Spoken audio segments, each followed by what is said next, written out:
Alta performance e bem-estar. Duas metas que parecem caminhar em direções opostas. De um lado, a pressão por resultado, produtividade e eficiência. Do outro, a urgência de preservar a saúde física e mental e manter o equilíbrio entre trabalho e vida pessoal.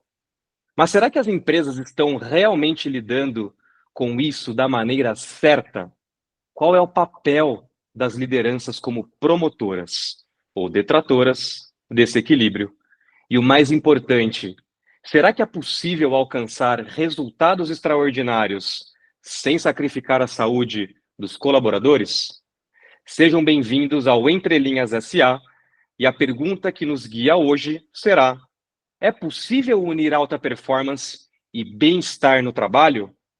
Turma, vamos começar então o nosso episódio de hoje. Eu, André Conerro, Pedro Próquino e Gabi Teco, e já passo a bola para vocês dois, quem quiser pular aqui, para nos ajudar a responder essa pergunta no dia de hoje. Vai, Gabi, tô deixando você. Você jogou para mim a bola? Lógico. Você não sabe, eu tive um segundo aqui de out, eu não estava vendo nada, só estava ouvindo a voz do André, mas que bom, gente, estamos aqui conectados para responder essa pergunta. É um sim ou não, Dé? Eu acho...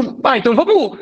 Funcionou bem ali na nossa do erro. É sim ou não? É possível, Gabriele Teco, é possível unir alta performance e bem-estar no trabalho? Não, na minha visão, não. Embora, e aí eu vou deixar minha vírgula e passar a palavra para o Próquino, embora muita empresa tente fazer parecer que eu acho que é esse o grande ponto que a gente vai discutir aqui hoje, pelo menos dentro daquilo que é a minha experiência e as minhas pesquisas, eu acho que tem muita gente tentando parecer, mas sendo uma coisa completamente diferente. Mas vai lá, Pedro Próquino. Cara, então acho que pela primeira vez a gente tem um episódio que vai ser interessantíssimo de escutar as ponderações, porque eu acho que dá para unir alta performance e bem-estar no trabalho, e justamente isso passa por discutir o que é alta performance, porque uma coisa é querer dar conta de tudo, outra coisa é ter um foco adequado para ter alta performance em cima daquilo que realmente importa, priorizar e conscientemente escolher. Isso é o que cabe para fazer num dia, isto não cabe.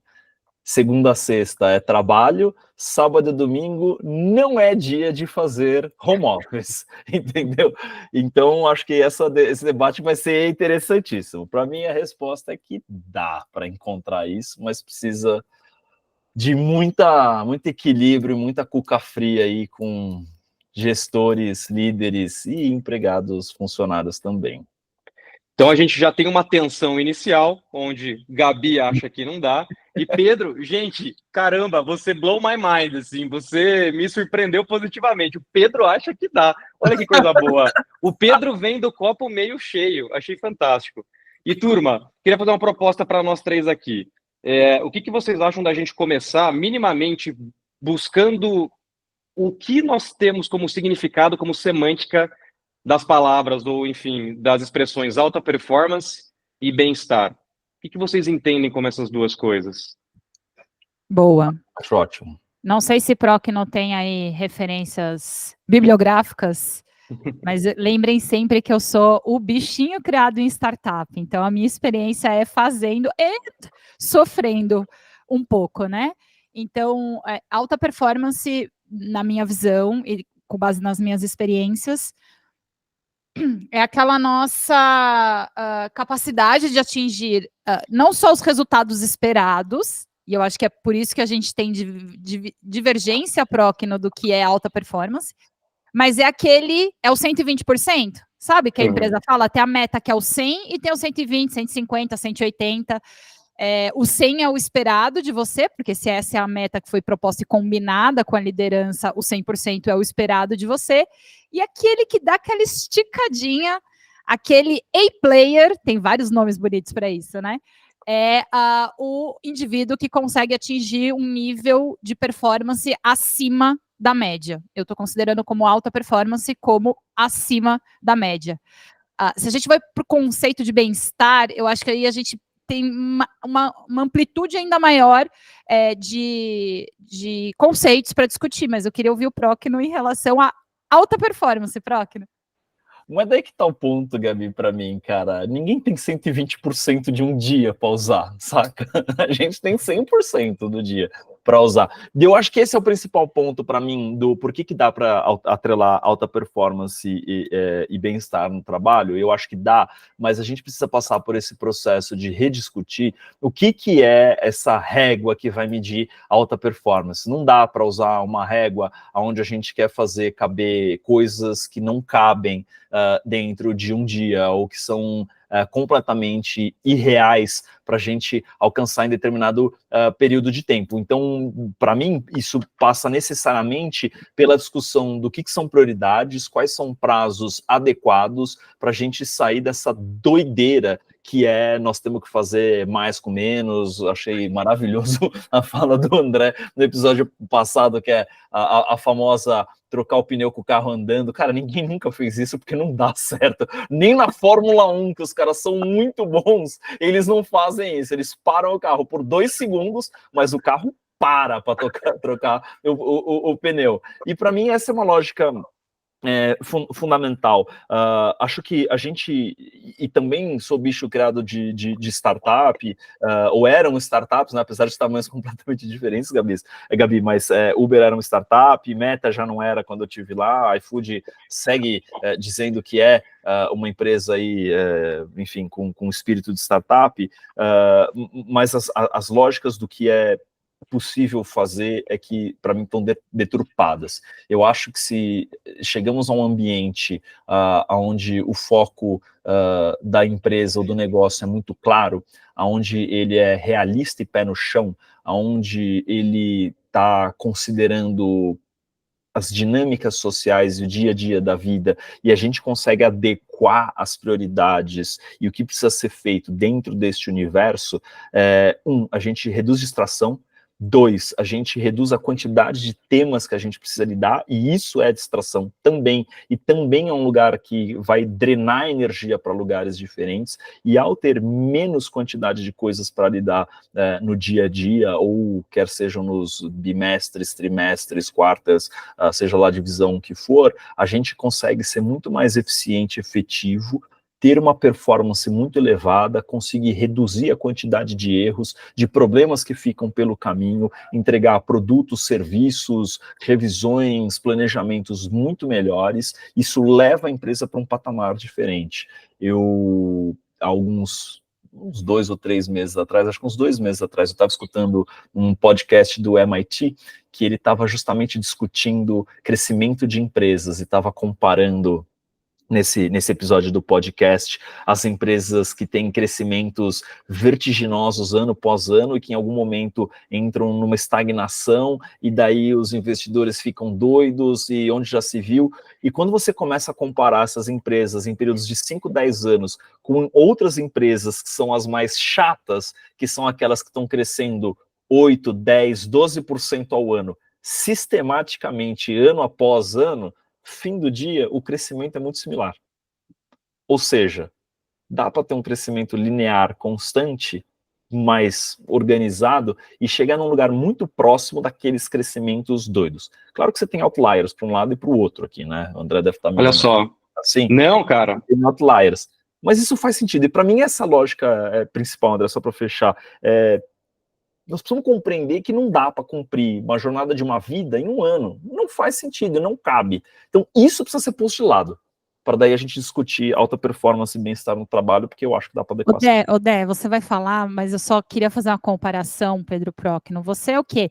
Você é o alto clero das startups. Eu trabalhei em empresa de dono, meu filho. É empresa que, assim, é assim por quê? Porque o dono mandou que vai ser assim. Então, mas o Uber era assim, entendeu? Tinha lá Travis Kalanick, TK, que ligava, eu quero assim. Existe uma distância aí, empresa global, né? Empresa que vem com a cultura do Vale do Silício, porque veio do Vale do Silício, não veio como uma cópia do Vale do Silício em terras tupiniquins. Então, assim, eu acho que ainda mora uma diferença importante, porque eu estou super de acordo com o que você fala, e eu gostaria de ter tido essa formação e essa experiência, no sentido daquilo que eu vivi mesmo.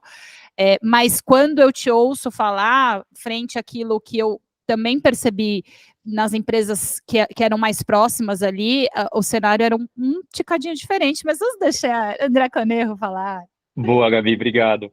Deixa eu tentar amarrar aqui o que vocês trouxeram, que acho que tem coisa legal já para a gente falar na caixinha alta performance, tá? E antes de entrar nisso, Pedro, eu concordo. Sabe qual que é o organismo que fica dobrando de tamanho a cada ano na lógica exponencial? Vírus. Vírus da pandemia. Também, mesma lógica. Ou seja, não é Eu ia dizer gordura adiposa, não? Quando a gente acumula. Também, joga tudo no meu balde. Mas e o que eu ia trazer aqui? Alta performance. Então a gente ficou de dar uma definida o que a gente entende como alta performance e como depois bem-estar, né? A Gabi trouxe à frente de expectativas, resultados esperados, o tal do 120% e tal, né? Então a gente começa a concordar que performance é uma métrica de algo em relação a outro algo, né? É como se fosse a distância entre esses dois pontos, que você seta uma expectativa e se você entregar acima ou abaixo dela, você é percebido como um alta performance ou um baixa performance, né? E aí o Pedro trouxe à frente de temos prioridades, prazos combinados e tudo mais. E aqui eu já começo a perceber um grande desafio dentro das organizações, que é justamente o básico da performance, é você ter uma referência. Qual que é a referência nas companhias, minha gente? E aí que tá, né? Porque a referência que a Gabi falou, eu sou o Otto Clero aqui das startups, e eu concordo em certo ponto. Agora, Uber existe uma no mundo, Meta existe uma no mundo, Google existe um no mundo. Cara, se a gente. Acho que isso é um ponto fundamental, André, do que você falou. Porque se a gente parar para olhar, todo mundo tenta se inspirar nas empresas que estão lá em cima, no topo do Nasdaq ou da NYSE. Mas, cara, emular aquilo é muito difícil, porque você tem, cara, limitações geográficas, de língua, de escalabilidade, de lógica e dinâmica, então não dá para ficar todo mundo mirando para o topo da pirâmide. Se todo mundo quisesse ser CEO, dava para todo mundo ser CEO? Não dá, né? A não ser que todo mundo vire PJ, cada um faça sua coisa, não sei se vai ser CEO de MEI, né, ou CEO deu mesmo. Mas acho que esse pensamento é importante também. Claro que tem coisas a aprender lá com essas empresas que estão lá em cima, mas nem todo mundo vai chegar lá, nem toda empresa vai chegar lá, por N desafios e problemas e lógicas da dinâmica de cada uma dessas empresas. Boa. E eu estava pensando aqui na fala de vocês, né? De novo, quando a gente fala performance, pensando na administração de empresas, a gente sempre fala em diversos níveis, né? Por exemplo, eu tenho o nível institucional, então, é como que se a minha empresa tem capital aberto na bolsa, como que o meu papel ele está oscilando no dia a dia, é uma performance de valor da companhia frente a um benchmark Ibovespa, Selic, tal. Tem o nível da firma, que é, por exemplo, volume de vendas, margem de lucro, EBITDA e tudo mais. Quando a gente vem desdobrando para os níveis das funções, a gente chega no indivíduo, né? E aí que eu acho que é um grande desafio, porque até agora me parece que a gente está muito falando assim de resultado ali, né? Mas como que eu, que estou aqui no chão da fábrica, consigo influenciar lá no topo? E geralmente eu posso ser mensurado por aquela métrica, quando na verdade tem uma dificuldade de não tratar indivíduos e seres humanos como binário no sentido de sim e não, zero e uns, como a gente trata a máquina, engrenagens, e que, na verdade, a experiência humana é uma experiência subjetiva, perceptual e, de uma certa maneira, pouco matemática. Então, como que a gente lida com essa situação quando a gente vai para o nível do indivíduo? Porque daí eu gostaria também da gente começar a conectar isso com bem-estar. Como que vocês veem performance dentro das companhias no nível do indivíduo, das pessoas? Pergunta capciosa. Senso de dono, né, gente? Senso de dono, né, gente? É o famoso vender o almoço para comprar janta. Cara, o que você acabou de falar é justamente isso. Senso de dono é um valor muito difundido por aí, e acho que a tua fala é maravilhosa, André, porque quem está em cima está sendo analisado por um tipo de métrica que é diferente de quem está embaixo. Ou até reconhecimento é diferente, porque lá em cima, quanto mais cresce o EBITDA ou o valor do stock option, maior a bonificação e a quantidade de stock option que recebe. Quem está lá embaixo não recebe stock option, né? Mas tem que ter senso de dono, mas não é dono, não é tratado como dono. Ah, dá um nó aí. Enfim, Gabi, você resolve essa treta, porque eu já tô revoltado. Como resolver essa Tô treta. revoltado. Mas eu tava pensando no quanto a escolha da métrica Boa. é um símbolo importante, né, para a cultura organizacional. Porque, de fato, se a métrica da performance é o EBITDA, de fato, quem está lá no chão de fábrica não vai conseguir se conectar e não vai conseguir mostrar o quanto o seu trabalho contribui diretamente para aquela métrica.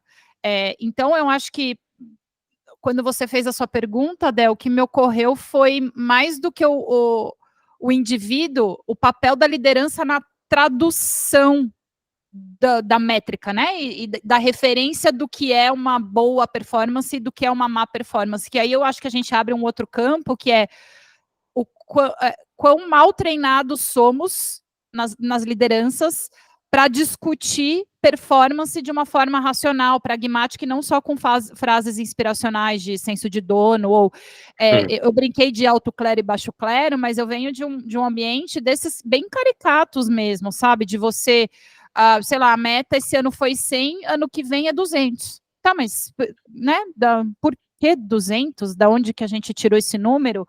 Não tem nenhuma justificativa plausível para que seja 200.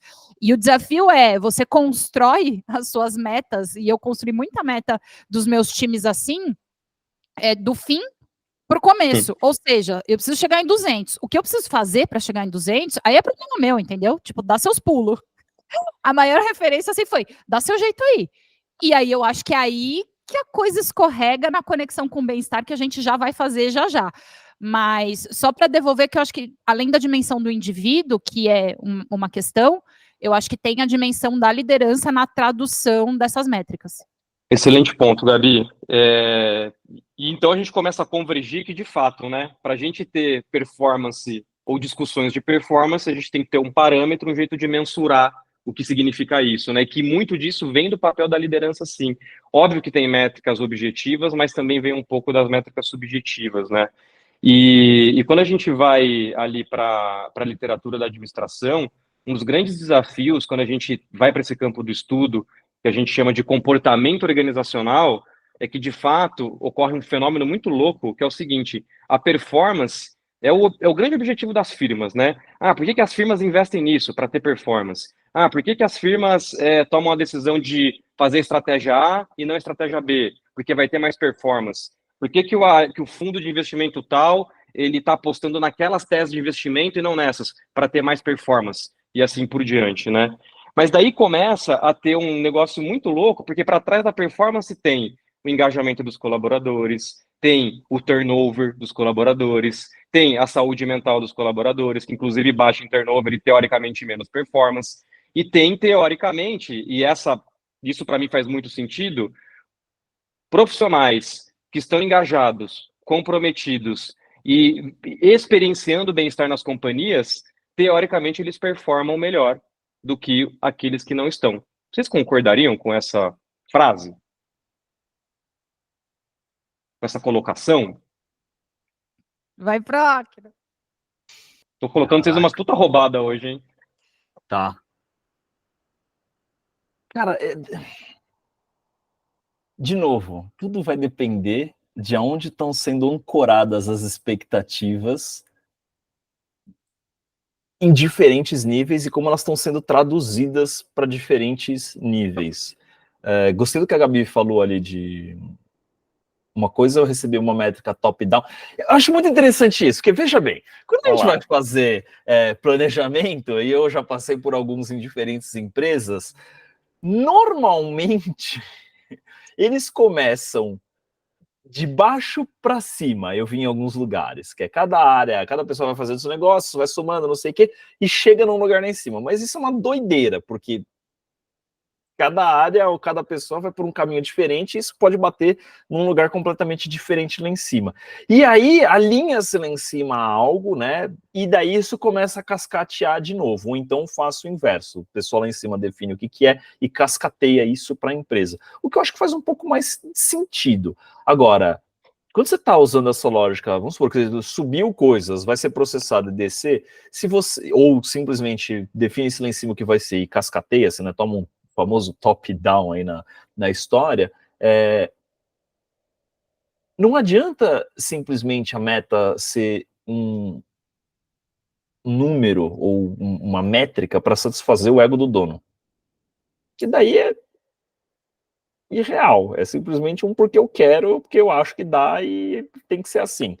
Outra coisa é você virar e falar, putz, dado tudo que está acontecendo, com o pé no chão e olhando a realidade, nós temos aqui que é algo realista, mas nós vamos tentar um pouco a mais. Acho que é uma lógica um pouco diferente. Agora, já vi muita métrica completamente doida aparecer, que no meio do caminho são largadas, que depois são ignoradas, que depois são repensadas, métricas que são revistas, e aí isso afeta a fórmula de cálculo do bônus, que não sei o quê, porque não vai dar para bater, e aí a galera vai ficar desmotivada. Ou seja, justamente aquela fala que eu tive no começo. Vira um bando de distração ao longo do tempo, que a gente fica mais tempo e dedicando mais energia a consertar métricas mal feitas do que focando naquilo que precisa ser focado para atingir métricas realistas que em 5 ou 10 anos vão nos levar para quase o mesmo lugar que nos levariam fazendo esses exercícios, mas equilibrando vida pessoal e profissional. Olha só, Pedro, a gente está convergindo toda hora no negócio e para mim está ficando claro no nosso papo que grande parte da performance em si e também do bem-estar de quem trabalha nesses ambientes tem a ver com um pré-trabalho, então. Tem a ver com um pré-trabalho de pensar onde a gente vai chegar e conseguir comunicar isso com uma clareza brutal e conseguir desdobrar isso de uma maneira onde todo mundo se sente embarcado nesse objetivo, né? E aí, Gabi, até você trouxe uma frase de que, poxa, então a gente está falando muito do papel do indivíduo, tal, mas tem o papel da liderança em ser esse tradutor, né?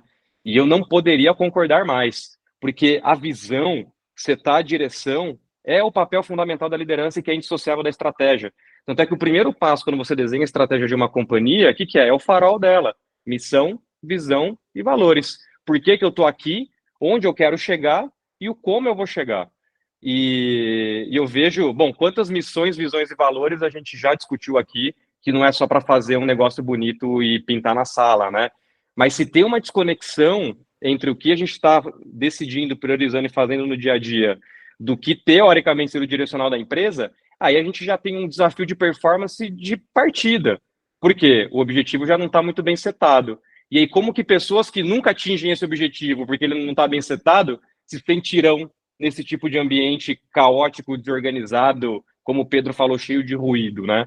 Foi esses pensamentos que me vieram na sua fala. Sabe que eu acho que quem está nos ouvindo provavelmente vai concordar com boa parte do que a gente está dizendo, o que começa a me preocupar, porque a gente não está aqui só para ficar, né, reforçando aquilo que as pessoas já acreditam. O que me ocorreu é o seguinte: a gente vai chegar na conexão, né? Porque são duas partes aqui que a gente precisa entregar: a alta performance e o bem-estar funcionando dentro da mesma organização, que eu acho que essa é a camada do desafio ainda maior. Mas se a gente fica só na alta performance, a gente ainda precisa falar de um elefante branco que eu acho que está em toda a sala organizacional, que é, do ponto de vista de cultura, quero saber se vocês concordam comigo ou não, do ponto de vista de cultura, brasileiros, em geral, têm dificuldade de medir as coisas, de tomar decisões que são baseadas ali em dados, em fatos.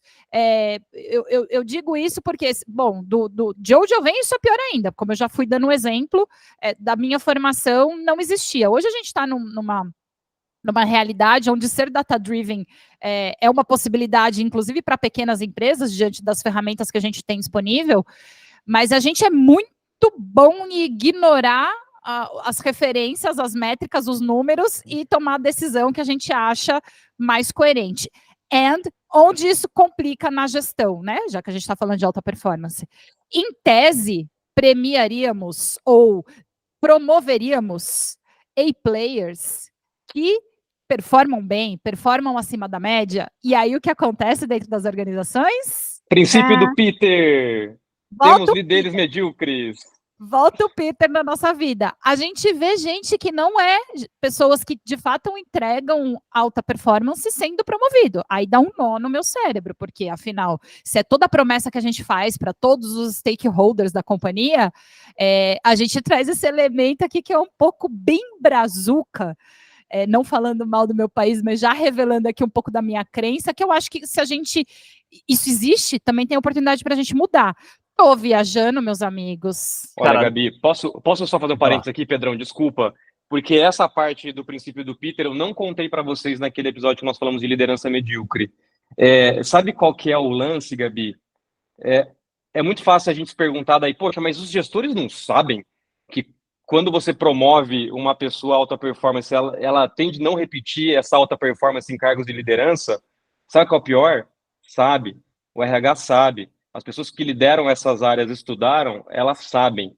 Por que não muda? Porque esse é o sistema de incentivo que a gente adotou. Então, assim, enquanto... Né, por isso que depois, assim, na década, assim, em 2010 para frente, mais, né, com as startups tal, começou-se a falar muito daquele lance da carreira Y. Ou seja, você permitir que as pessoas avançassem em suas carreiras, em termos de mais cargo e mais salário para cumprir seus sonhos no mundo capitalista, mas não necessariamente honrar e atuar em cadeiras de liderança que algumas pessoas não querem, algumas pessoas não são aptas, a pessoa não nasce líder, ela se faz líder.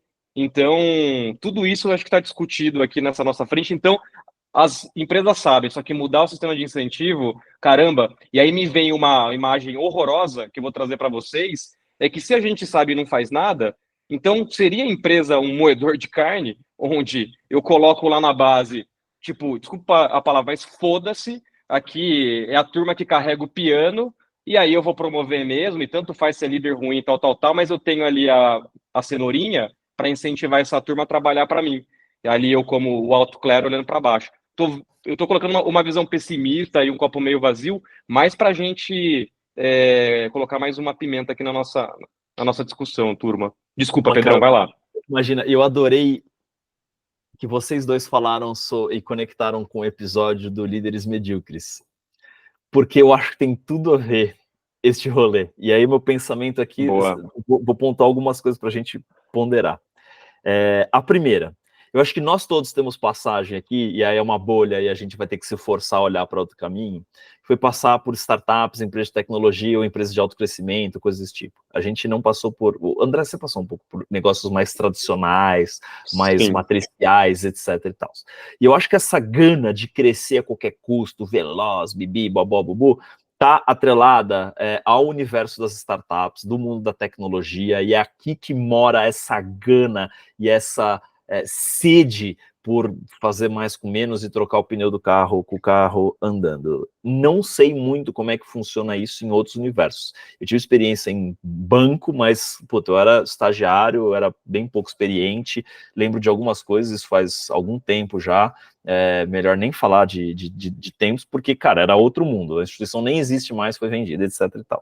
Agora, isso posto, e precisamos fazer essa devida ponderação aqui, porque pode ter um monte de gente escutando a gente falando assim, desconheço essa realidade que vocês estão falando, acho que existe um ponto que daí sim afeta tanto startups, empresas de tecnologia, quanto empresas tradicionais, desde que tenham o dono como uma figura central ali do negócio, aí coloco essas empresas neste ambiente de empresas que têm o founder ali, mesmo sendo empresas familiares, o que quer que seja, onde métricas são definidas puramente para satisfazer o ego do founder ou do CEO.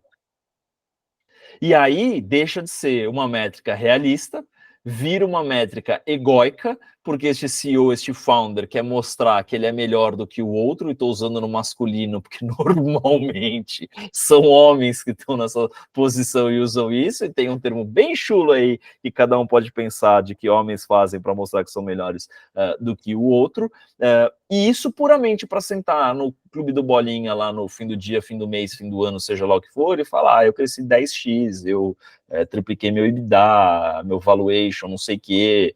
às custas de quê? De moer gente? De criar essa desconexão completa entre o que é possível e real e aquilo que simplesmente satisfaz o meu ego? Os fins justificam os meios. Então, de novo, para voltar para o tema e amarrar e a gente voltar com a história, eu acho que dá para unir alta performance e bem-estar. E precisamos falar do bem-estar no trabalho. Mas, desde que a gente pondere o que é essa alta performance, em que ambiente a gente está falando. Porque se a gente fala, e eu já vivi em ambientes onde alta performance era algo completamente fora da realidade, aí aquilo lá vira loucura, tinha que ser manicômio. É outra coisa. Ô, Procno, acho que é uma boa sugestão de pergunta a se fazer num processo seletivo quando você é o candidato. Perguntaria assim para o RH.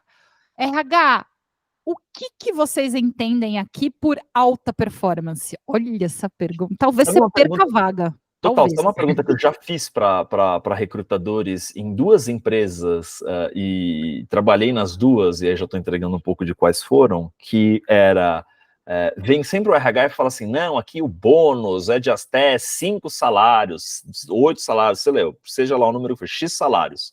E a minha pergunta era assim, legal, nos últimos 3 ciclos, quantas vezes vocês chegaram nos tais X salários a mais de bonificação? E aí realmente, nos últimos 3, nenhuma. Bom, então, isso não é uma bonificação adequada, né? Esse é o 180% não realista. Não me adianta você me vender isso, eu vou ter um bônus ali de 1 salário. Pedro, você não tá com o mindset correto, cara. A gente tem que mirar nas estrelas para acertar a lua. Como é que é? Você nunca ouviu essa? Você tem que mirar nas estrelas e acertar a lua. Cara, você não tá alinhado na cultura dessas companhias exponenciais.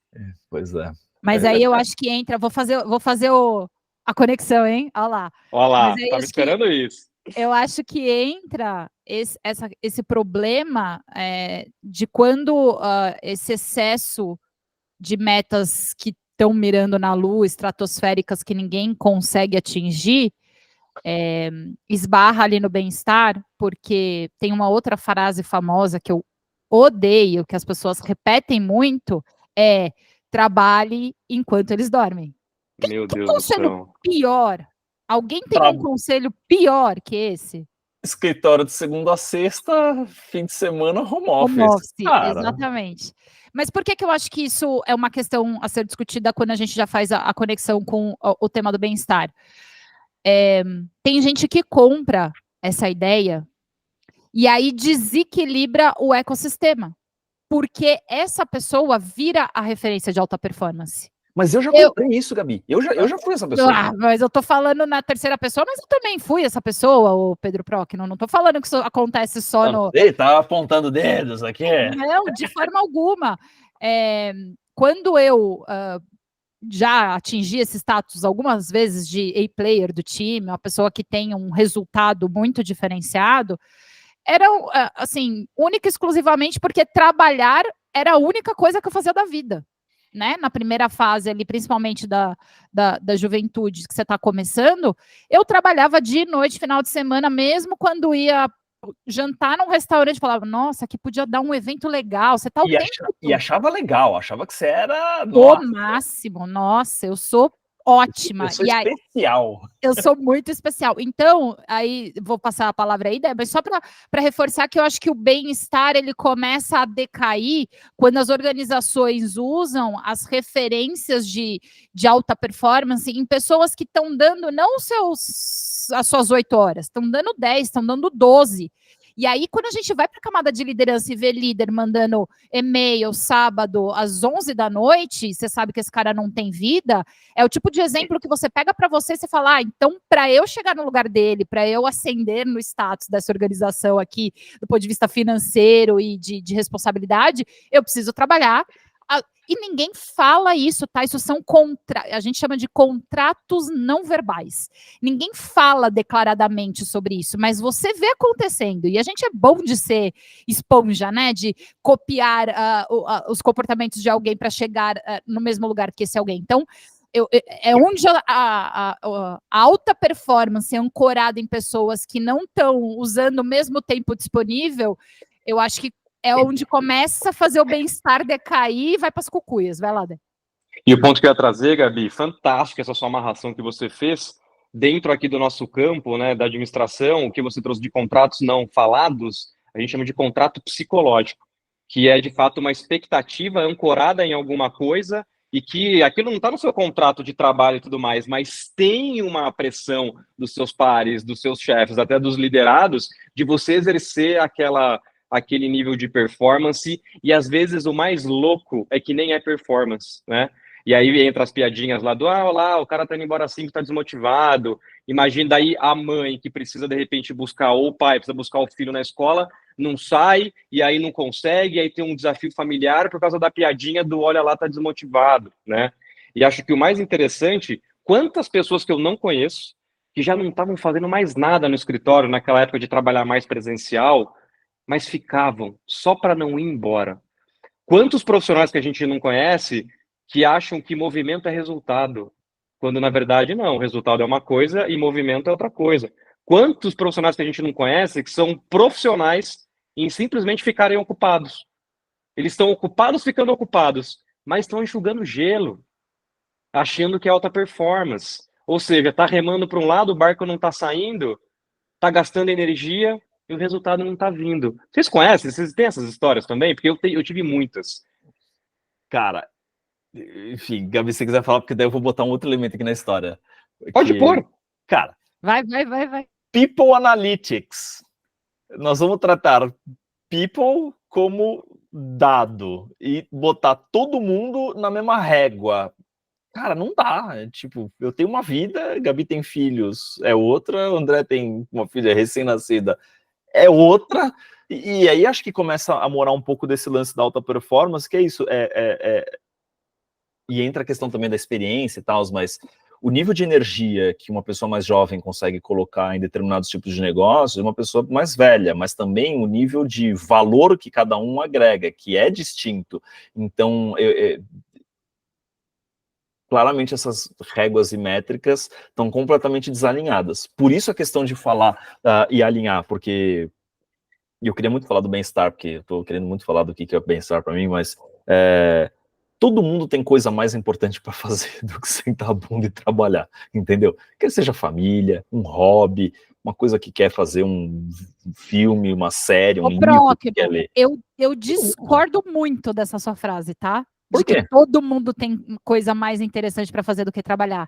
Eu conheço muita, não é uma nem duas, de muita gente que só sabe trabalhar e não tem nem hobby porque está dedicada ao trabalho. Agora sim. Vou corrigir. Todo mundo não. Muita gente, uma ampla gama de pessoas, tá bom. Se tem consciência ou não de que está trabalhando e todo excesso esconde uma falta, não sei se tem consciência, mas que tem um bando de gente que usa e tem como referência o trabalho como causa da sua identidade, do seu propósito, de toda a sua energia vital, deixando várias coisas de lado.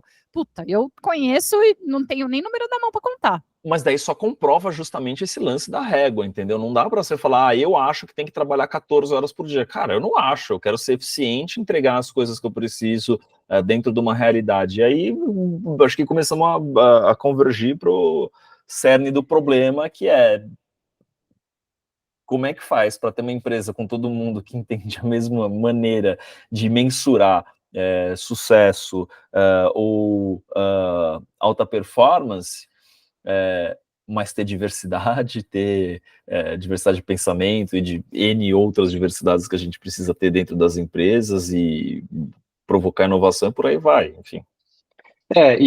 Assim, fazendo a provocação do lado do empresário, estrategista, até, enfim, de líder, no final, essas pessoas também são cobradas por resultado, e elas também querem que aqueles grupos ou times que elas formem resolvam um problema, né? Total. E às vezes não muito preocupado do como que você vai resolver. Eu também consigo entender essa lógica do, poxa, a empresa tem que parar em pé economicamente, a empresa tem sim que gerar lucro, a empresa tem que buscar eficiência e diferenciação ao mesmo tempo, porque senão vem a concorrência, e aí a empresa que é um organismo vivo perde espaço deixa de existir e, por definição, deixa de, inclusive, pagar e gerar caixa, não só para os colaboradores, mas para todas as redes de stakeholders, de fornecedores a clientes. Enfim, ou seja, um valor no mundo, ele é retirado, digamos assim, mas, ao mesmo tempo, a gente tem que buscar o equilíbrio, né? Então, entre essa dualidade da performance e tal, e também do bem-estar.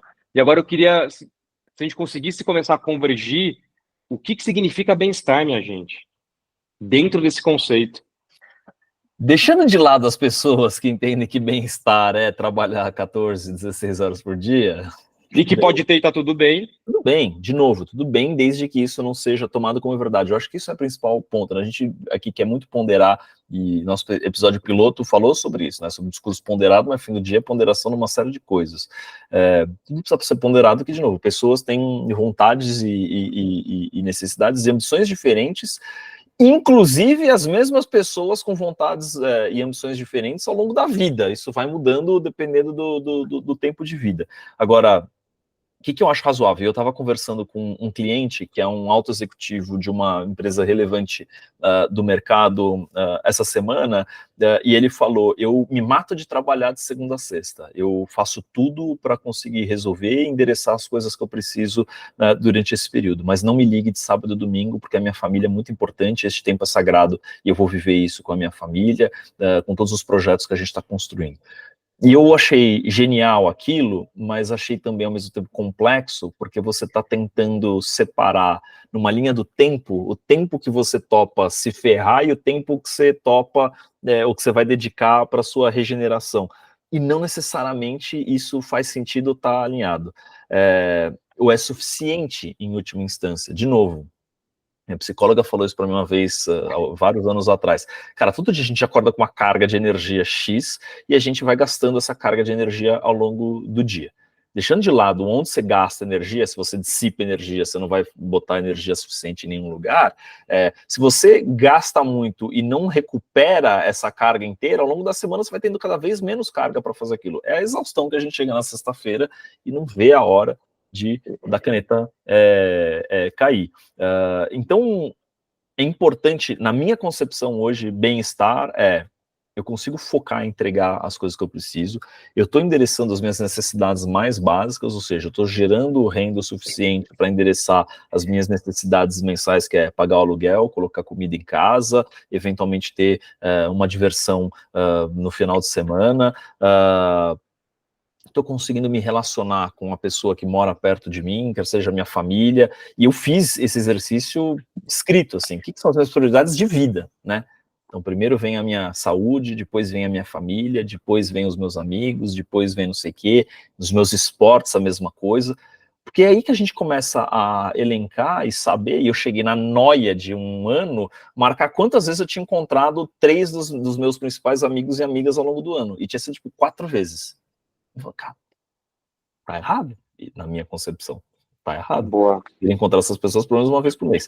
Então, acho que são coisas que te dão prazer, que te regeneram, ou seja, fazem descansar, mas também te fazem avançar, porque a gente tem que aprender. E aprender não é necessariamente estudar algo relacionado ao trabalho. Eu gosto de mergulhar, já gostei de aprender sobre mágica, cozinhar, qualquer coisa. Isso me alimenta e me distrai, sabe? Para mim isso é bem-estar e algo que eu gostaria de fazer ou ter tempo, além dos esportes, claro, porque a saúde está lá em cima, ao longo do dia.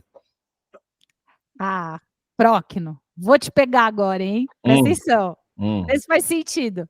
Porque a gente divergiu na resposta inicial. Você tá querendo me pegar só porque eu divergi de você na resposta inicial? Não, lógico, eu gosto de quê? Eu só gosto de quem concorda comigo. Quem não concorda comigo, não, eu gosto do quê? Da boa discussão. Mas, enquanto eu te ouvi, eu pensava o seguinte. Eu acho que o maior desafio quando a gente traz bem-estar para a equação do que a gente está conversando aqui é como é que a gente coloca bem-estar numa régua. Qual é a ferramenta que a gente tem para medir bem-estar se o que é bem-estar para o Pedro Próquino é diferente do que é para o André Conerro, que é diferente para mim, que é diferente no momento de vida e que a gente está no momento onde a gente tem 5 gerações trabalhando juntas que, certamente eu acho que até conecta com o que você falou sobre People Analytics, tá? Que é essa tentativa da gente mensurar. Tem muita coisa que dá para ser mensurada, tá? Óbvio, produtividade, algumas coisas a gente consegue mensurar, mas como é que a gente equaliza o conceito de bem-estar dentro da organização, sendo que para cada um, em cada momento de vida, isso vai variar. O que eu acho, primeiro, que aí entra um pouco da hipocrisia das empresas quando elas se autodeclaram, aqui você tem um ambiente incrível para você performar e ganhar 15 bônus no ano, mas a gente também proporciona bem-estar.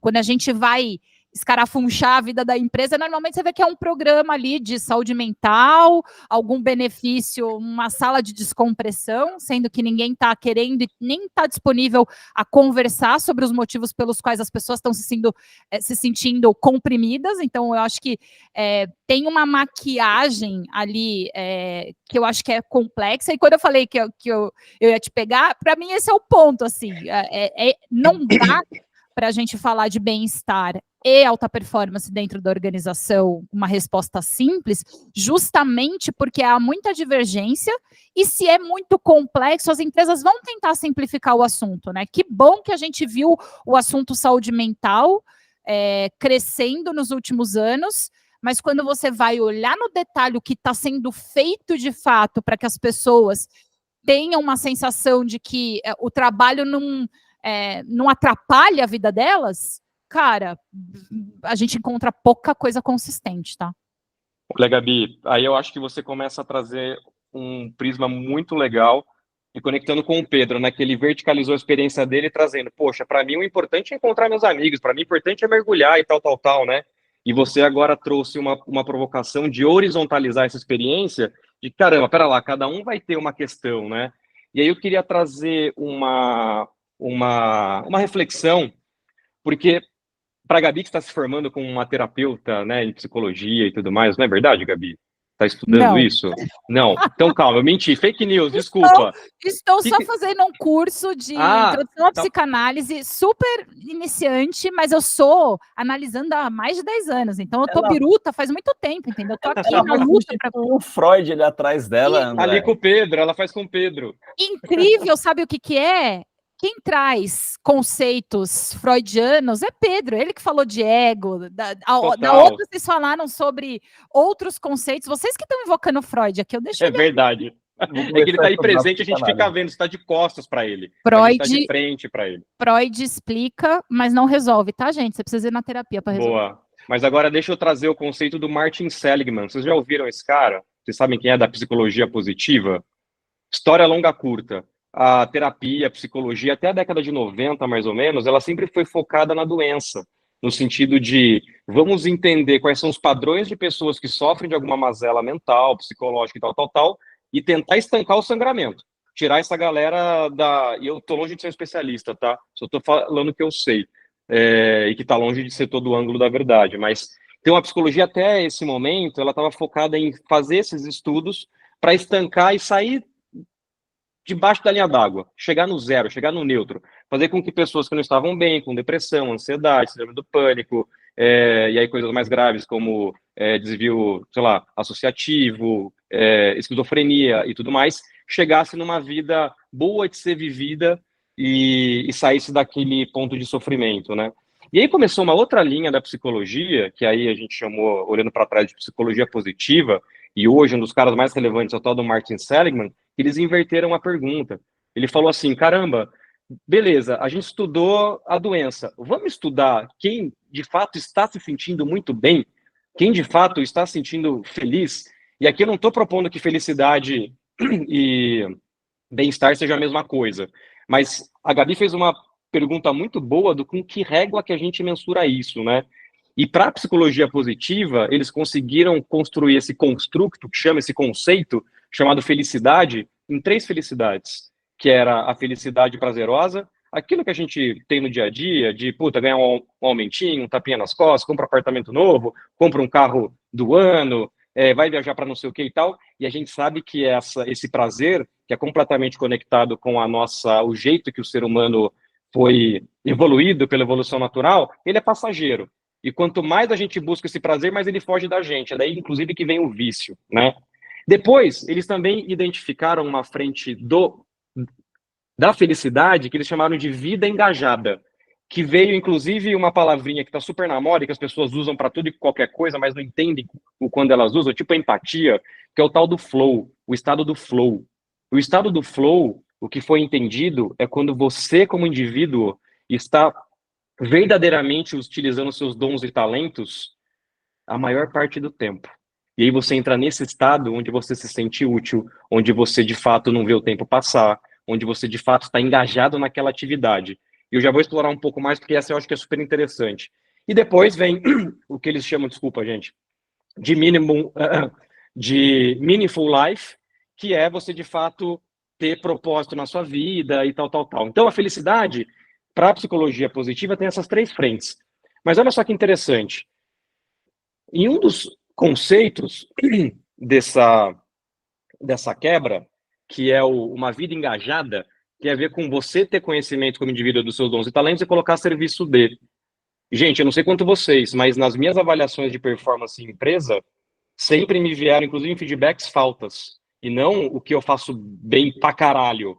Sempre vieram do tipo, olha, que bacana, você faz bem isso, você sabe fazer e tal, tal, tal, mas falta isso para o próximo passo, mas não sei o que, tal, tal, tal. Ou seja, os nossos líderes, representando os CNPJs, também não estão ajudando nesse segundo elemento da vida engajada.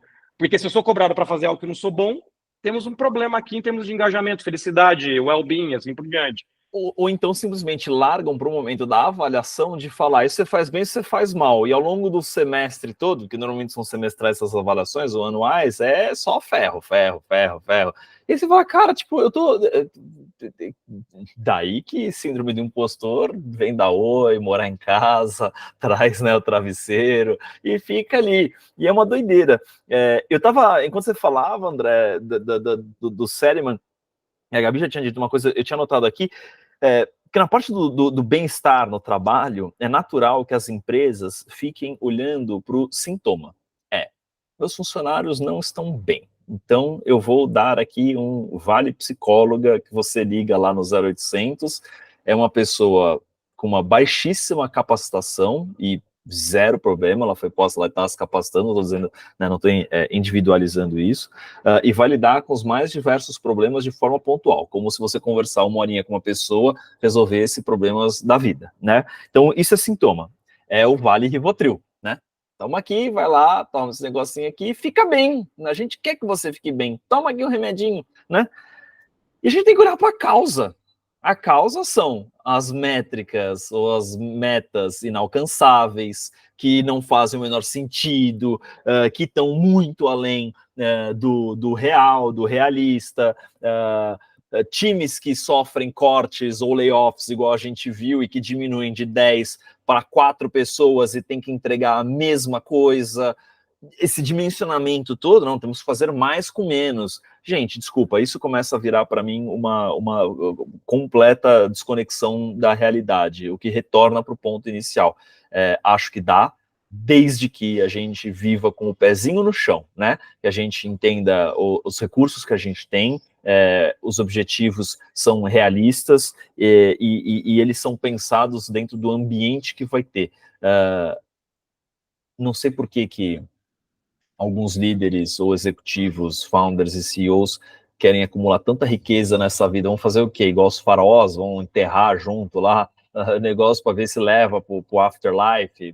Cara, ô Pedro, isso para mim é um bom exemplo, inclusive, daquilo que eu discordei de você quando eu falei que tem muita gente que só trabalha.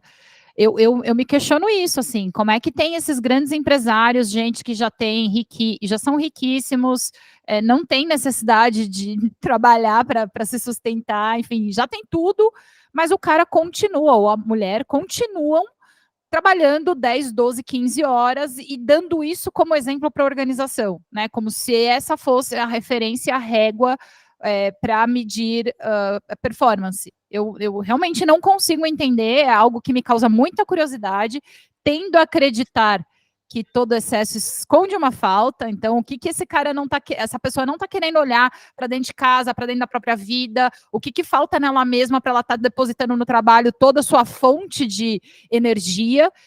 Então, isso é uma coisa. E aí, só para também não deixar de comentar o que o Dé falou sobre a psicologia positiva, que é um conceito que eu realmente gosto bastante, mas como tudo que nasce sério, quando cai no mundo corporativo, é absolutamente deturpado. Hoje a gente vive uma ditadura da felicidade, onde você é obrigado a ser feliz. Não importa. Você tem que acordar 4 da manhã, tomar um banho gelado, fazer um namastê e precisa agradecer, ser gratitude para tudo, entendeu? Gratiluz, melhor dizendo. Então, eu acho que a gente... E por quê? A gente importa essas coisas que na espuma tem uma... Essas espumas, elas têm caldo porque elas foram estudadas por pessoas sérias, mas quando a gente vai aplicar dentro da organização, vira esse papo muito doido, assim. Você deu o exemplo, Procno, eu já fiz planejamento, você deu o exemplo de redução de time. Os planejamentos que eu fazia todos os anos com esses números inventados, não sabemos da onde, era assim, 200, aí você faz o planejamento de marketing para chegar no 200. Aí você faz um quê? Um budget, um orçamento para chegar nos 200. Aí o retorno corta metade do budget e mantém as metas. Aí você, peraí, não entendi, como assim? E aí que vem o excesso, né? Porque para chegar no resultado, você precisa trabalhar demais, você precisa trabalhar enquanto eles dormem. Sim. Você tá ali... Vira a toxicidade. Hoje de manhã eu estava tomando café da manhã com uma pessoa que é um executivo muito bem sucedido nível tem um avião. Para mim, isso acho que é uma métrica que eu não sei nem se vale. Calma, muito bem sucedido na métrica financeira. Na métrica financeira, isso. Mas é uma pessoa que não mora na cidade de São Paulo, mora num lugar com um estilo de vida que não tem carro, por exemplo, tem um avião, mas não tem carro. Não era o Gustavo Lima, não, né? Não é o Gustavo Lima. Eu pensei então, na hora isso, juro. Tem filhos que estudam perto da casa, mora num lugar no litoral, que é interessante, super bem de vida, assim, resolvido financeiramente, do ponto de vista financeiro, é aquele que consegue manter o status que tem, fatalmente para o resto da vida, porque não é também uma pessoa desconectada da realidade, ou seja, tem muita consciência sobre esse universo, não precisaria trabalhar. E eu perguntei, cara, vendeu empresa, tu tá resolvido, né? Por que continuar arranjando sarna para se coçar?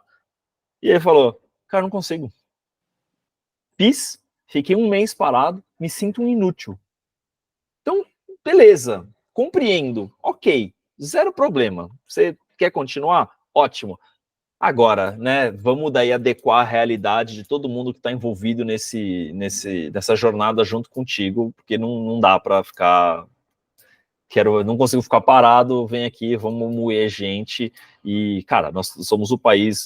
Tinha essas métricas, eu esqueci, preciso achar depois as fontes, mas o Brasil tá assim, no top 3 dos países com mais burnout, no top 3 dos países com mais crise de saúde mental, nós estamos lá em cima para tudo, assim, é uma doideira. A gente somos um país altamente pouco produtivo, né, ineficiente no caso, então a produtividade por pessoa é baixíssima, isso passa por qualidade da educação, passa por N pontos que a gente precisa falar, e o que vai deturpando, criando esse universo de afastamento entre essas duas coisas. Ô, Procno, deixa eu só fazer uma observação nisso, porque o Procno trouxe esse olhar crítico para o Brasil, e eu fiz anteriormente, e aí vai parecer que a gente está aqui só para esculachar, né?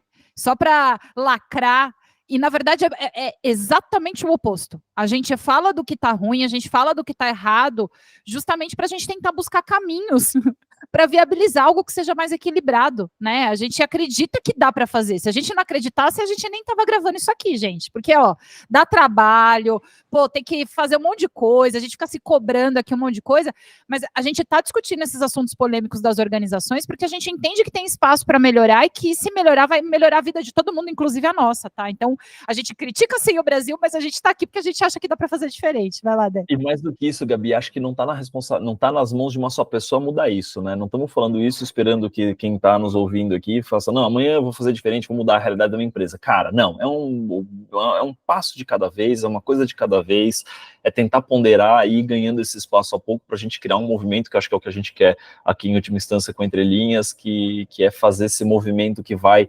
aumentando e a gente vai encontrando um monte de aliados e aliadas nessa jornada para fazer isso cair num lugar muito melhor, porque fim do dia isso afeta a pessoa de People Analytics, que põe todo mundo numa régua, afeta o cara do financeiro, a moça do financeiro, que corta a verba e exige a mesma entrega, enfim, isso me afeta cada um de vocês aqui, claro que de formas diferentes, mas todo mundo é afetado por essa cultura que a gente tem dessa noia.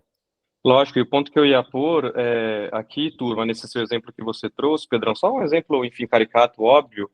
Eu e a Gabi, a gente trocou uns WhatsApps aí esses dias, né, Gabi? E eu lembro de uma coisa que você me respondeu, que foi muito legal, enfim, que a gente estava construindo. Algumas pessoas não têm noção de que o tempo delas, o dia delas não tem as mesmas horas que as outras pessoas, né? Assim, aquelas frases até o Bill Gates tem 24 horas, então por que que você também não vai lá e faz? Cara, o tempo de uma pessoa que tem um avião e pode morar no litoral com a turma, não é que tá certo ou errado, é a vida dele, tá tudo bem. Mas não é o mesmo do cara que mora na Zona Norte aqui de São Paulo, tem que ir para Osasco todo dia de ônibus e trem depois. E pegar, sei lá, a luz, pegar, enfim, né? A Sé cheio, que você chega lá no trabalho depois de 2 horas, amassado, já quase, né, assim, puta, cansado, para começar o dia, para depois terminar o dia, e essa pessoa não tem espaço para estudar, não tem espaço para se desenvolver, não tem espaço para as outras coisas. Então, acho que a questão aqui também, né, Gabi, o Brasil é esse, ele está esse, né? Não é esse, ele está esse, que é um país de 200 milhões de habitantes, 212 milhões de habitantes, aí no último censo que eu tenho na cabeça, metade da população não tem acesso à água limpa e esgoto, 100 milhões não tem acesso a isso, e que eu sei que é outro papo, mas 30% do Bolsa Família a gente viu esse mês que foi para o jogo do Tigrinho, Bets, por Pix. Então, assim, é a realidade do nosso país e a gente, como bem-sucedidos na métrica financeira, a gente tem que olhar para isso e colocar o foco nesse sentido, né? Eu fico muito. Eu vou fazer uma parêntese, eu fico muito brava com esse assunto das bets. A gente não pode ampliar tanto, porque senão a gente vai ser derrubado aqui. Mas é o seguinte: a gente fica replicando esse negócio de 30% do Bolsa Família tá indo para lá, e normalmente eu ouço isso e vejo isso circular entre pessoas que nunca precisou do Bolsa Família para botar comida dentro de casa. E quando a gente pensa que isso é um reflexo do Brasil, isso é um reflexo das pessoas que jogam, uma porque vicia mesmo, né? E ninguém fica, tipo, a gente até critica fumantes, por exemplo, mas o cara é um viciado, então vamos guardar as devidas proporções aqui para o tema vício, mas tem um outro fator que no fundo, existe uma esperança de melhorar de vida. A gente aqui conversando acredita que essa é a melhor maneira? Não, a gente acredita em outros caminhos, a gente acredita na educação, a gente acredita na preparação, a gente acredita como o trabalho pode contribuir na jornada de desenvolvimento das pessoas. Mas isso aqui é a nossa bolha, né? Quando a gente fica só do lado de fora da bolha falando que, porque isso, porque aquilo, é porque existe uma esperança de que algo seja melhor, que é um pouco da toada do Entre Linhas SA, que a gente discute o que tá incomodando justamente porque a gente acredita que pode ser melhor. Eu acho super importante, já que você trouxe o exemplo, falar que esse tipo de crítica aí, porque o que vem do Bolsa Família está indo para lá, não se discute o motivo que está indo para lá, né? Então, só fazendo esse parênteses. Posso só por aqui, peraí, Pedrão, só para a gente também não devagar, enfim, talvez um exemplo não foi o melhor, Gabi, porque não era para a gente ir por esse lado, é muito mais para trazer o exemplo de que, olha, essa é a realidade do Brasil, nós somos um país riquíssimo em geração de renda e super pobres em termos de distribuição, ponto. As nossas necessidades como país não são iguais às necessidades da Suécia. A gente tem que falar aqui de saneamento básico e de renda e de salário mínimo. Não tem, assim, a gente está nesse lugar como nação, por sermos jovens, tem contexto e tal, mas não vamos entrar nesse buraco sem fundo, senão a gente vai perder um pouco o nosso foco do well-being, então bem-estar e performance. E eu queria trazer um ponto, já conectando ali com o tempo do CEO, que é diferente do tempo do colaborador ali do chão da fábrica, que caramba, me veio muito na cabeça um gráfico que é o seguinte, né? Eixo vertical, eixo Y. Recurso. Eixo horizontal, eixo X. Complexidade ou tamanho do desafio. Cara, a gente fala muito dentro das organizações que a gente está achatando recurso, que a gente está fazendo layoff, é o faz mais com menos, tal, e a gente discute muito do burnout. A ciência já está muito claro que é o burnout. Muita demanda e pouco recurso. É isso que gera burnout e longo prazo, né? Na linha do tempo. Muita demanda, pouco recurso, na linha do tempo, igual burnout. Agora, a gente também fala muito pouco nas companhias do tédio, e que na literatura e na psicologia ele é tão impactante quanto o próprio burnout, que é muito recurso e falta desafio.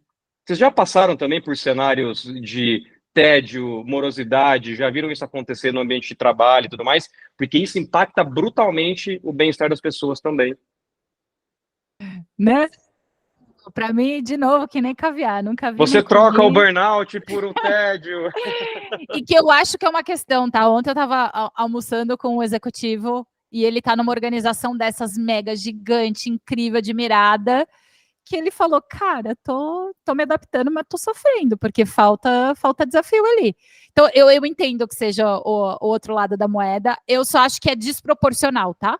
A quantidade de gente sofrendo com burnout, com problema mesmo de excesso e sobrecarga, de exaustão, de saúde mental, e as pessoas que estão num cenário de abundância. No Brasil, especialmente, é desproporcional. Vai lá, Pedro. Não, eu já passei por uma fase de tédio, assim, mas durou pouco.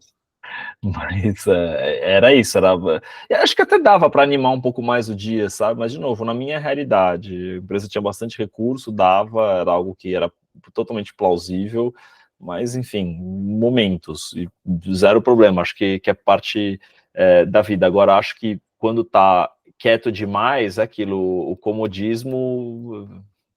Camarão que dorme, onda leva, né? Peixe para de nadar, afunda. Então, acho que tem que ter, e isso cola diretamente no lance da alta performance, eu acho que a gente tem que estar, eu acredito piamente que temos que estar constantemente em um ambiente instável e desconfortável.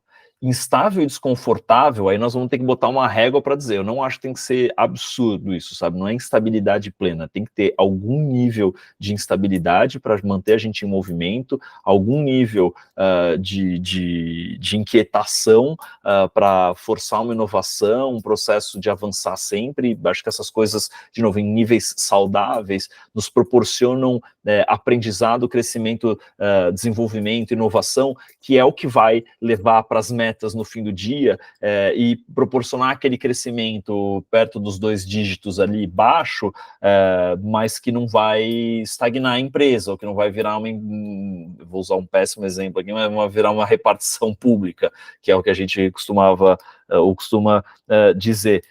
Enfim, acho que, de novo, a intensidade, a quantidade dessas coisas é chave, e como estamos falando aqui com pessoas que estão em cargos de liderança, e esse é o público que queremos discutir esses assuntos, como adequar isso, encontrar esse nível adequado para que a gente mantenha o cenário instável e inquieto para forçar esse crescimento e inovação, trazendo a possibilidade de ter alta performance em cada uma dessas coisas, equilibrando isso com o bem-estar no trabalho. E é uma adequação difícil, assim, né?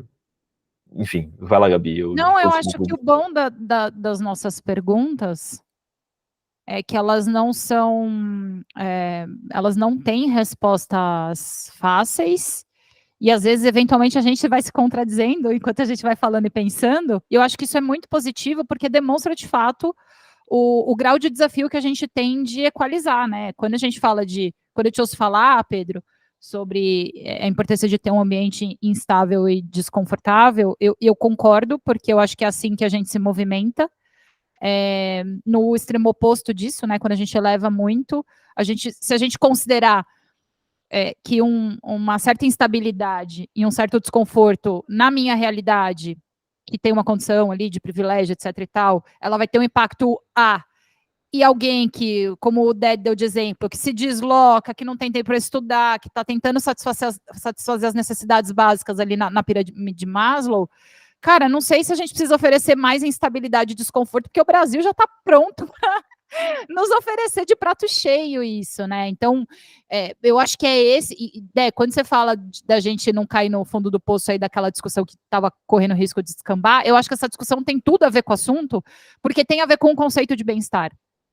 Quando a gente fala de bem-estar, eu acho que a gente tem que minimamente pensar nos contextos diferentes das pessoas, que aquilo que eu almejo e aquilo que eu enxergo como equilíbrio entre vida pessoal e vida profissional, talvez é muito diferente de alguém que está numa posição mais operacional, que é muito diferente do cara que tem o seu próprio jatinho.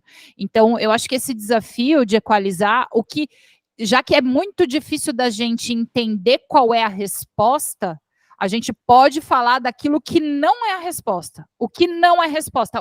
Não falarmos sobre isso e só fazer um mental health washing ou brainwashing, para usar o cérebro como referência, que é ficar implementando políticas organizacionais que ficam ali parecendo que a gente está dando a mão para o funcionário no sentido de ajudá-lo a equilibrar a vida profissional e vida pessoal, mas que de fato é um blá blá blá, é para inglês ver. Então, assim, não façam isso. Cara, desculpa, Gabi, eu já vivi a realidade de fazer uma cobrança num fórum adequado a isso, mas onde a pessoa dizia, nós temos aqui as regras de negócio, estão aqui em cima, e as regras de diversidade estão aqui. Eu falei, cara, somos uma empresa extremamente veloz, inovadora, ousada, etc. Então, por que essas regras não estão balizadas, né? E a gente não está a mesma regra de negócio, a mesma regra de diversidade e inclusão. Não, porque a gente quer tomar um approach cauteloso na parte da diversidade e inclusão. Brother, tá de sacanagem, né? Mas daí, Gabi, no negócio, né? Mas daí, Gabi, nessa frente que você trouxe, desculpe, da gente, enfim, começar a balizar e tal, né? Também, será que os líderes estão preparados para ter esse tipo de discussão dentro do ambiente, né, corporativo? Porque às vezes a gente parte do pressuposto que só porque uma pessoa ocupa um cargo superior em termos hierárquicos ou de responsabilidade ou de salário, essa pessoa ela se desenvolveu como indivíduo. E isso, o meu aprendizado dentro das organizações, às vezes é até contraintuitivamente oposto. Quanto mais sobe, menos consciência, metaconsciência ela tem dela, e principalmente o seu impacto nos outros, e sei lá que mecanismo que entra. Mas essa frente é verdade, assim, política de ir de bermuda, colocar o ping-pong na sala e dar o voucher psicólogo se você precisar ligar para alguém, não é o caminho. Se a sua área tem muita gente com burnout, cara, o problema é você, sinto dizer, o problema é a sua incapacidade de você conseguir dimensionar o que você tem de recurso com o que você pode oferecer para a companhia. É o seu papel como líder falar não para a demanda. É o seu papel como líder pedir mais recurso tecnológico ou pessoas para te ajudar nessa jornada. E não ficar com aquele blá blá blá do faz mais com menos, né? E acho que a gente volta na frente do líder medíocre, cara, e aí eu estou tentando fazer uma autoanálise enquanto vocês falam, né? As vezes que eu mais me senti com baixa autoestima dentro de organizações, e que por definição foi quando eu também fui mais mal avaliado na minha jornada, sempre foi embaixo de líder horroroso, péssimo, e que não conseguia ter as conversas difíceis para cima. Isso não dá para fazer, falar não, renegociar e tal. Líder que eu trabalhei, que sempre falou sim, porque no final ele tinha medo dele ser o cara que, pera lá, não quero ser martelado, sempre me impactou negativamente. Vocês tiveram, assim, histórias semelhantes? Cara, a gente ainda vive, na minha visão, uma maioria de cultura onde obedece quem pode, manda quem pode. Freud, me traindo aí. Manda quem pode, obedece quem tem juízo. E isso causa nas pessoas exatamente o que você está falando. A gente diz sim para tudo. Se a gente não tem um líder preparado, que eu acho que é o que está faltando, de fato, ele vai só botar ainda mais pressão no time para a entrega daquele resultado. Aí depois esse líder vai receber um feedback do time, estamos exaustos, ele vai subir essa informação e aí vem o RH com uma solução mágica que é dar o voucher. O Short Friday. Liberar a turma sexta à tarde, vai pro Olha parque. Só, RH, do fundo da minha alma, eu sinto a dor de vocês, já estive aí, eu não estou aqui querendo botar a culpa no RH, simplificando toda a conversa. O problema é que fica uma conversa desconexa. A gente não está tendo conversa difícil, que é se perguntar se a gente precisa de uma sala de descompressão ou falar sobre as coisas que estão comprimindo a gente. Gabi, não existe esse espaço. Gabi, é isso, é falar de causa, cara. E na minha área, nas relações públicas, nos departamentos de comunicação das empresas, eu sofri horrores com isso, porque usualmente estoura-se uma crise e ligam para o departamento de comunicação para resolver a crise. E aí a fala sempre é: estamos com uma crise na imprensa, precisamos resolver. Amigo, nós não estamos com uma crise na imprensa, né? Nós estamos com uma crise no saque, nós estamos com uma crise no departamento de tecnologia, nós estamos com uma crise na produção. É lá que nós temos uma crise. Ela está arrebentando na imprensa. Agora, o problema não é esse daqui. Aqui é, de novo, é sintoma. É onde está estourando ou tornando-se público esse assunto. O problema, a causa, está em outro lugar. Nós precisamos discutir a causa. De novo, dá para ter alta performance? Dá. Dá para atrelar com bem-estar, na minha visão? Dá. Desde que a gente discuta a causa que impede o bem-estar, ou a causa que está levando a alta performance a gerar um bem-estar ruim ou baixo. Precisamos olhar para o que é o cerne do problema, e acho que empresas não olham para isso, não somos treinados a isso. Pessoas que fazem perguntas para tentar chegar nesse lugar são taxadas de reclamões, chatos, etc e tal, mas é fazendo essas perguntas, tendo esses debates, essas discussões, que nos levam ao centro dos problemas, que são as coisas que a gente efetivamente precisa resolver. Ô, turma, e aí para a gente começar até convergir para o nosso fechamento desse episódio, que tem mais alguns minutos, mas eu queria retomar a pergunta, e aí, é possível a gente conciliar bem-estar a alta performance? Se não, a gente para por aqui, vamos todo mundo embora, e aí, tá tudo Gabi, certo. Ou se sim, como? Quais são as propostas que a gente pode deixar de reflexão aí para nós mesmos e para quem nos ouve? E aí, Gabi, mudou de opinião? Foi só para ver se eu mudei de opinião, né? Lógico. Eu acho que essa pergunta, ela é importante ela voltar agora no final. Eu já dei uma opinião logo de cara, porque me incomoda um pouco esse lugar do depende sempre, né? Porque fica aquele papo de consultor, e se a gente não diverge, a gente também não busca caminhos para falar o que as pessoas pensam, né? Aí fica um discurso muito blasé de estamos todos aqui. Então, eu acho que a divergência nas nossas opiniões, ela é um lugar importante. Eu acredito que dá para melhorar do patamar do que a gente está hoje. Eu acho que tem muita maquiagem, principalmente para o assunto bem-estar, tá? O assunto alta performance, a gente discorreu bem, né? Falando da importância de fazer os bons combinados, de qual é a métrica, de qual é a régua, se a gente está usando como whey player pessoas que não têm o mesmo nível de horas que os outros, acho que a gente discorreu bem. Como o assunto bem-estar, /saúde mental e tudo que a gente vem discutindo a partir da pandemia, essa ascensão que teve a partir da pandemia, eu acho que as empresas ainda estão na primeira fase do game, assim, a gente ainda está, todo mundo saiu desembestado para implementar algum programa de saúde mental, sem olhar para a causa, olhando só para os sintomas. E eu acho que se a gente começar a olhar para a causa e entender que da mesma forma que performance, alta performance, precisa discutir a métrica, a gente também precisa discutir qual é a métrica, pelo menos nessa cultura, né? Aqui a gente oferece um bem-estar, só que é isso que a gente entende como bem-estar. Esse alinhamento de expectativa sendo feito desde o princípio, eu acho que é super relevante, e eu acho que se eu pudesse pegar emprestado aqui um conceito que eu venho acompanhando, não sei se vocês conhecem a jornalista Isabela Camargo, que trabalhou na Globo, ela teve um burnout, aí ela saiu, e aí hoje ela fala muito em defesa do tema da saúde mental, e ela tem um conceito que eu acho que ele bate um pouco estranho quando a gente ouve, mas tem tudo a ver com a nossa conversa, que é a produtividade sustentável. E que para ela, e eu até anotei, que a produtividade sustentável é a gente atingir as nossas metas, os nossos objetivos, sem comprometer sua saúde e suas relações. É bonito, é simples de colocar, é muito difícil de praticar, porque são várias dimensões envolvidas, e eu não queria deixar de falar da dimensão indivíduo, porque a gente fala muito das empresas, muito das lideranças, mas quanto mais a gente tiver condição de conhecer os nossos próprios limites, saber dizer os nossos nãos, equilibrar melhor os nossos pratinhos, eventualmente sair de um ambiente que é tóxico, que você vê que aquilo ali não vai mudar, na verdade só vai te piorar, e daqui a um pouco você vai estar repetindo esses comportamentos, então o melhor caminho é mudar. Eu acho que trazer para a dimensão do indivíduo, não naquela, você que tem que resolver tudo, eu acho que o sistema precisa ajudar, mas se a gente ficar só passivo, esperando o sistema mudar, as coisas não vão para frente. Então, trazer para o indivíduo, fazer muita terapia, gente. Muita terapia, porque eu sou uma pessoa também que tem muito problema com limites entre trabalho e o quanto, às vezes, quando eu estou muito empolgada com algo, eu esqueço um pouco de me encontrar comigo mesma para estabelecer esses limites. Então, eu acho que tem a dimensão empresa, tem a dimensão liderança, mas tem a dimensão indivíduo que a gente não pode deixar passar também. Total.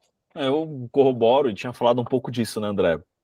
De novo, acho que dá para atrelar alta performance e bem-estar no trabalho, desde que a gente consiga ter essas conversas e adequar essas réguas e medir ela com lógicas diferentes. Acho que a pandemia foi um grande exemplo disso, onde empresas até, e já fizemos esse exercício, olha só, onde nos propusemos a olhar isso com réguas diferentes, onde durante a pandemia paramos, pelo menos ambientes onde eu estive e pessoas com as quais eu me relacionei, os ambientes delas também pararam para discutir o dia não é a mesma coisa para quem mora sozinho e para quem mora com família. E lembro claramente de ter levantado essa bola numa fala, onde todo mundo que tinha crianças, né, tinha um dia muito pesado, e todo mundo olhava e falava, putz, quem tem família está num ambiente muito pesado, porque tem as crianças, não tem o que fazer, tem que cuidar, dar atenção, também as crianças estão ficando entediadas, etc e tal.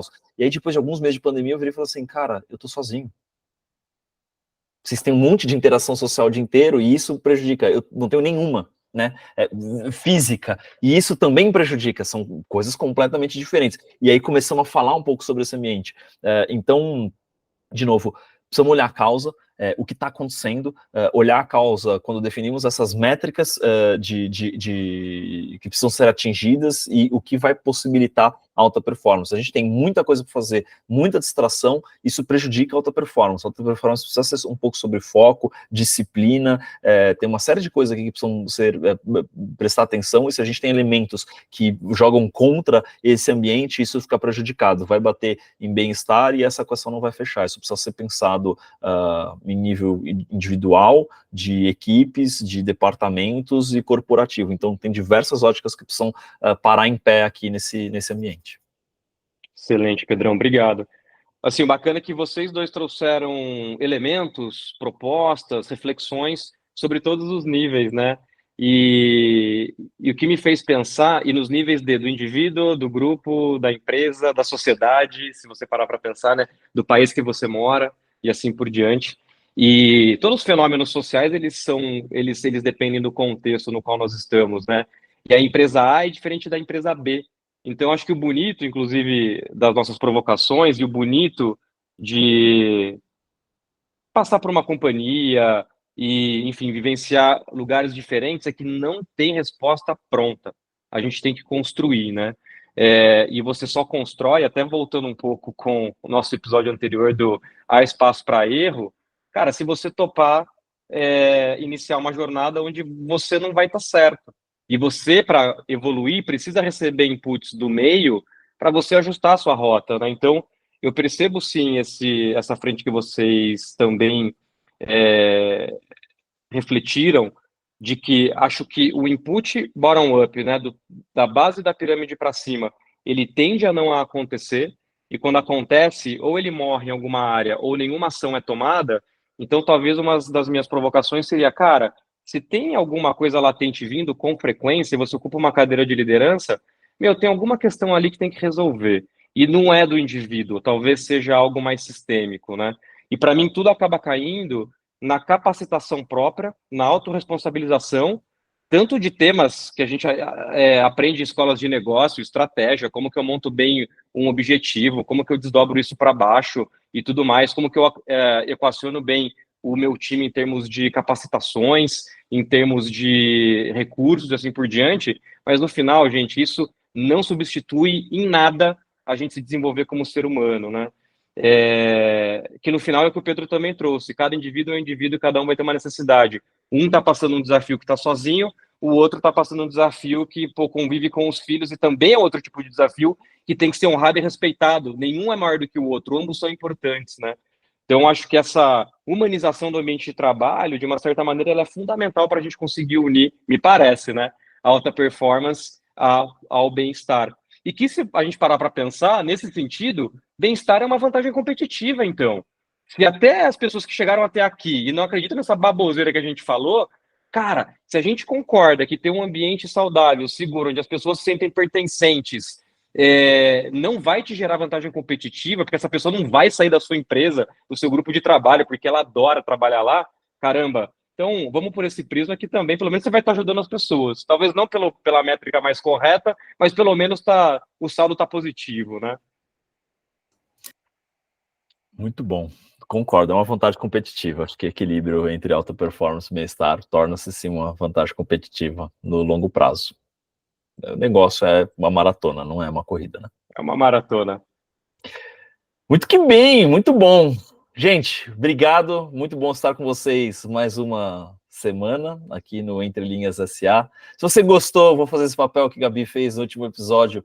Compartilhe esse episódio, manda ele para um amigo, para uma amiga, para um colega, para uma colega que precisa escutar isso ou quer participar desse movimento. A gente não quer falar aqui só para convertidos, então deixe seu like, seu comentário, envia isso para alguém. A gente está nessa fase de crescimento. Ficamos muito felizes que o nosso primeiro episódio superou a meta, a casa, não era a meta, era uma casa de 100 plays e já cresceu ainda mais disso, e a gente vai continuar nessa consistência. Semanalmente a gente vai se encontrar aqui, sempre às sextas-feiras tem esse episódio novo, então compartilhe com quem você quer trazer para esse ambiente junto com a gente, e a gente se vê na semana que vem com mais um tema de Entre Linhas SA.